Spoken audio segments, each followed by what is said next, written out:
السلام عليكم ورحمة الله تعالى وبركاته. بعمش قاليقا نقول حران ما أنت وحالدين هاينا قريقا أو كويا له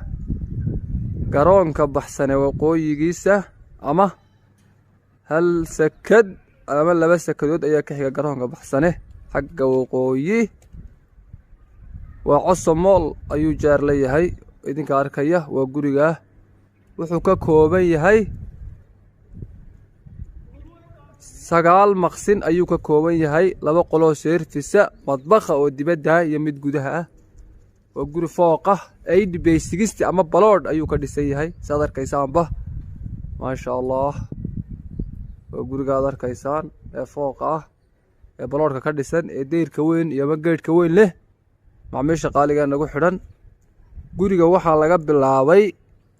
intaan idin soo sheegaya 200 iyo 20 ayaa laga bilaabay baayacaad ayaa ka furan ama waa la isla saayirayaa macaamiisha qaaliga ah oo guriga albaabka yar iyo albaabka weyn leh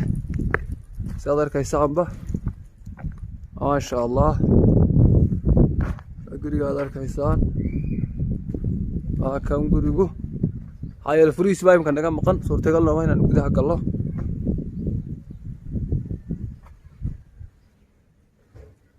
hay gurigu saan macaamiisha qaaliga idin soo sheegayba waa 9 maqsin